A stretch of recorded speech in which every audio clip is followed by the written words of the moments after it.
Welcome to the Arlington Street Church podcast.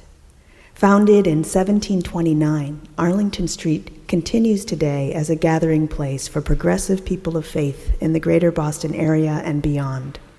We are located at the corner of Arlington and Boylston Streets, across from the Public Garden in Boston, Massachusetts.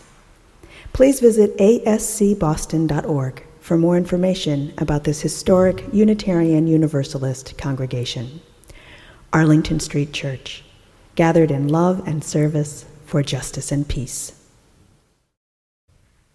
Change is coming. Whether you anticipate it or are blind to it, long for it or dread it, embrace it or resist it, change is coming. For change is inevitable. This fundamental truth has long been recognized in both Western and Eastern schools of philosophy.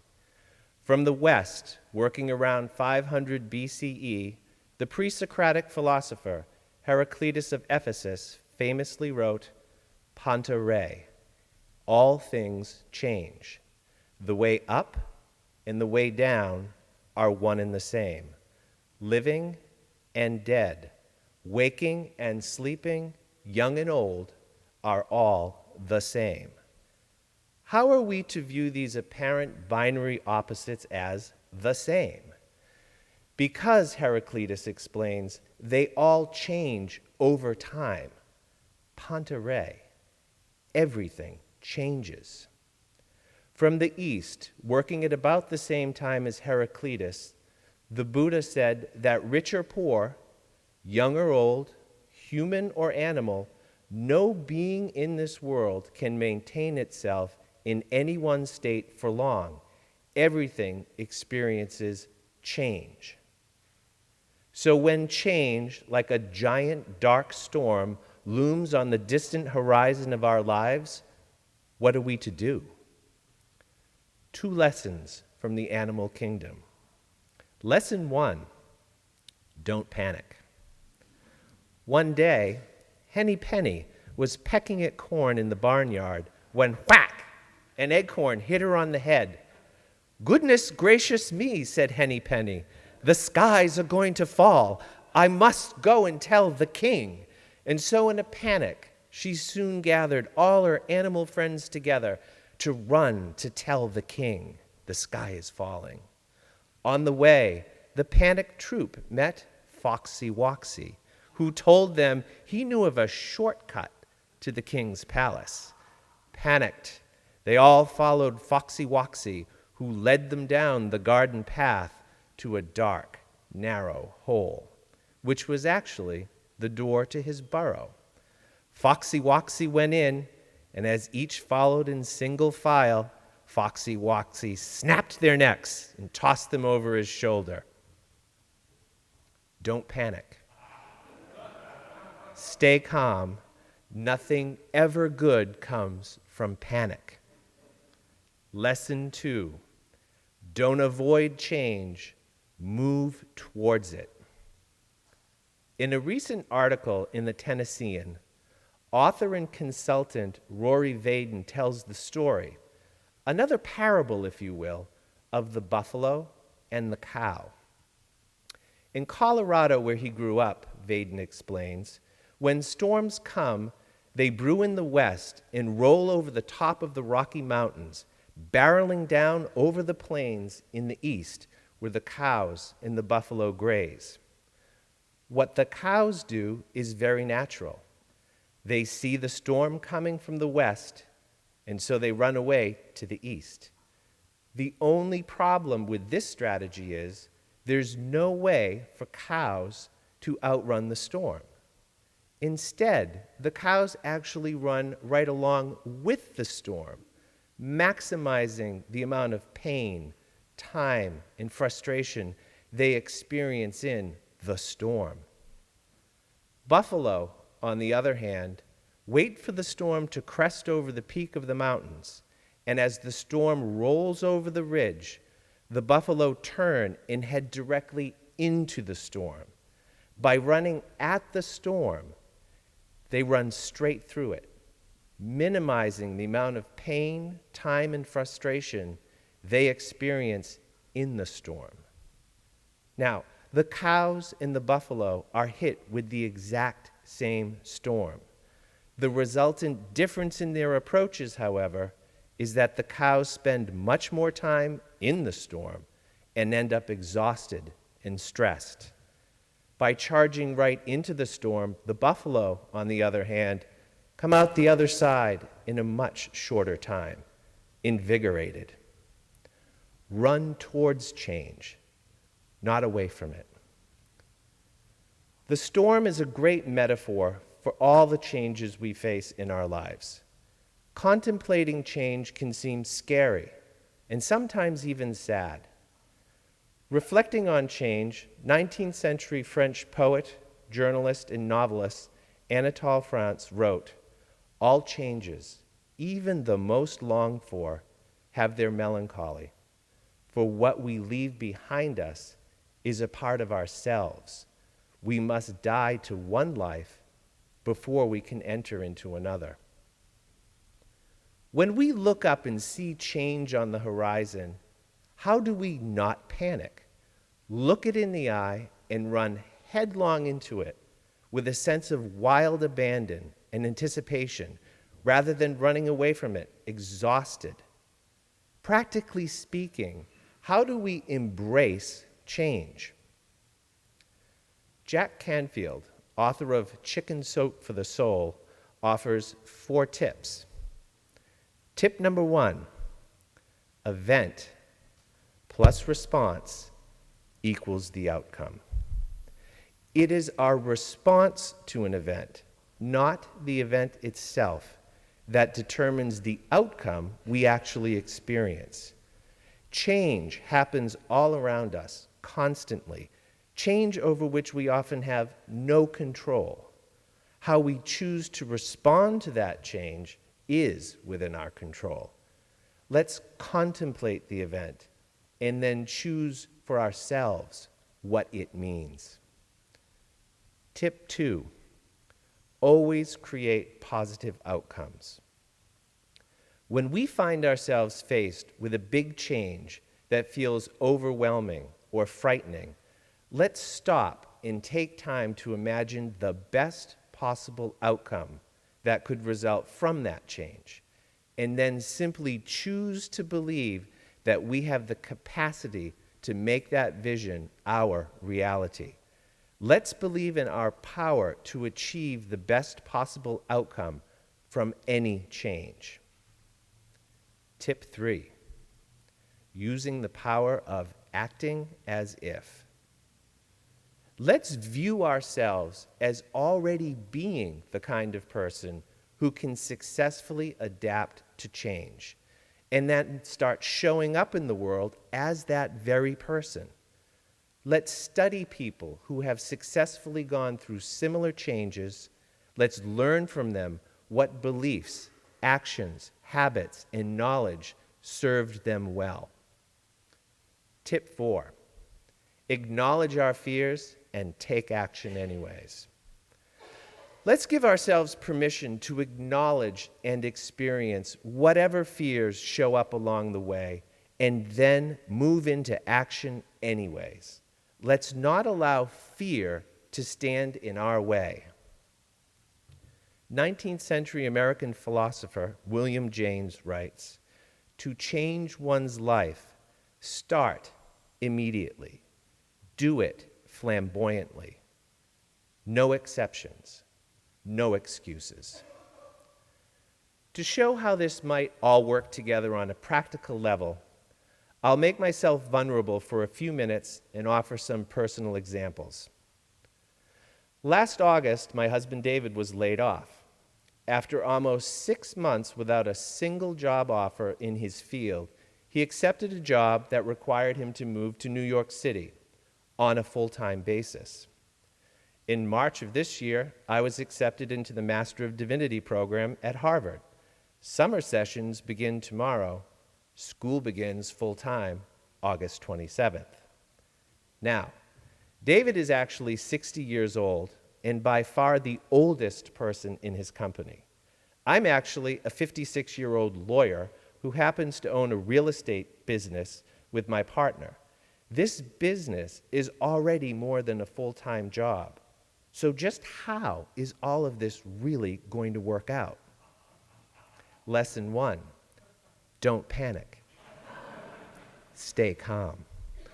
Running around in panic like Henny Penny that our finances were in peril, that taking the job in New York would ruin our lives together, that it made no economic sense to go ahead and pray for grad school for a degree that was guaranteed to generate not even 1/4 of my current income. This would not have been helpful. In fact, it would have been completely paralyzing. Lesson 2, move towards change, not away from it. Like the buffalo, we moved directly towards the storm, weighing all our options, making the next right decision. We checked out everything from housing to health care to our personal budgets, making it possible step by step to move closer towards the changes that we thought best for us, because change was happening anyways. Tip 1, event plus response equals outcome. Events. David took the job in New York, and I'm going back to school. Response. We each choose to believe that this is our new adventure full of possibilities. David chooses to view his new job as the capstone in his career in an exciting new job in New York City. I choose to be an exceptional student and have a whale of a good time back in school. Outcomes? David has a great new job, and I'm standing here in the pulpit of Arlington Street Church, about to start Div School tomorrow. In New York, well, I'm happy to report there are worse places to visit. Tip number 2, always create positive outcomes. We both choose to be wildly successful in our new ventures. After 4 months, David was made part of the senior management team. I choose to be an exceptional student and to work with my business partner, Jason, to create an equitable balance between work, school, and income. Tip 3, act as if. David and I both consulted with people who had already done similar things successfully. We took their advice, learned from them, and acted as if we had already successfully made the transition. Step 4, acknowledge the fear and take action anyways. Yes, change can be scary. There were more than a few teary conversations, and we're doing it anyways, because change happens anyways. We get to choose what the outcome is. Some may ask, why can't things just stay the same? Why is it so hard? Isn't there an easier way? For the short answer to this question, let's look back for just a few seconds to the animal kingdom, or at least as imagined by Aesop, the 6th century BCE Greek writer of fables. The Arab and the camel. After the Arab camel driver had completed loading up his camel, he asked the camel which he would like best, to go uphill or to go downhill. The poor beast replied, not without a touch of reason, "Why do you ask me? Is it that the level way through the desert is closed?"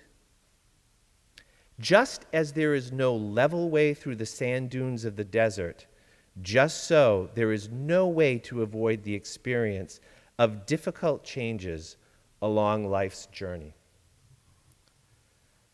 From Mary Oliver, The Journey. One day you finally knew what you had to do and began, though the voices around you kept shouting their bad advice, though the whole house began to tremble and you felt the old tug at your ankles. "Mend my life," each voice cried. But you didn't stop. You knew what you had to do.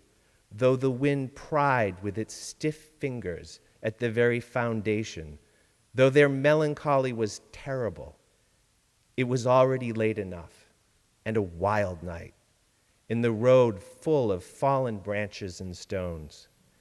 But little by little, as you left their voices behind, the stars began to burn through the sheets of clouds, and there was a new voice which you slowly recognized as your own, that kept you company as you strode deeper and deeper into the world, determined to do the only thing you could do, determined to save the only life you could save.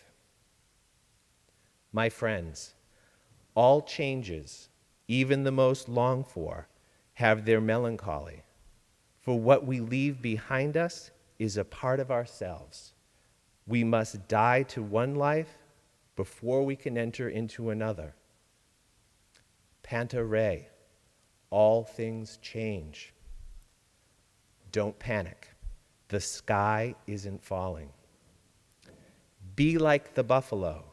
Head straight into the storm. Event plus response equals outcome. Choose the positive outcome you want. Act just as if you have the ability to pull it off. Acknowledge your fears and then act anyways. Start immediately.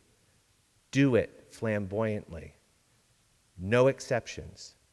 No excuses. Embrace change. Amen.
words from Mary Oliver.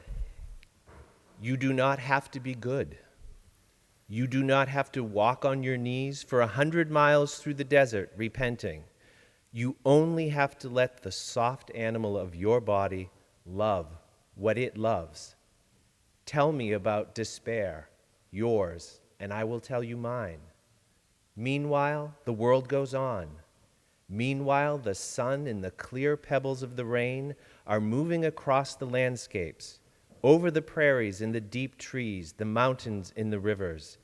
Meanwhile, the wild geese, high in the clean blue air, are heading home again. Whoever you are, no matter how lonely, the world offers itself to your imagination, calls to you like the wild geese, harsh and exciting, over and over announcing your place in the family of things.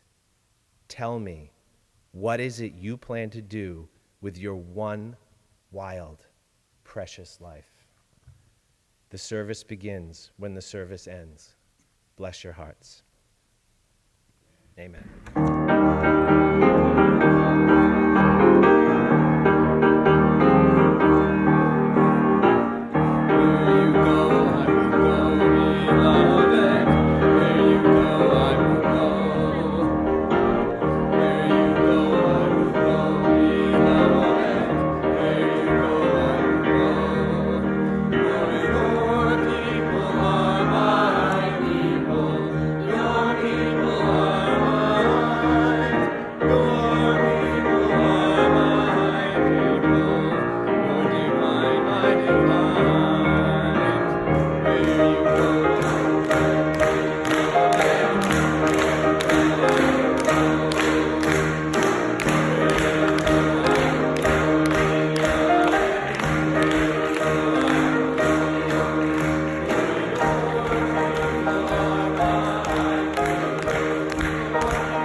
Please visit ascboston.org for more information about this historic Unitarian Universalist congregation. Arlington Street Church, gathered in love and service for justice and peace.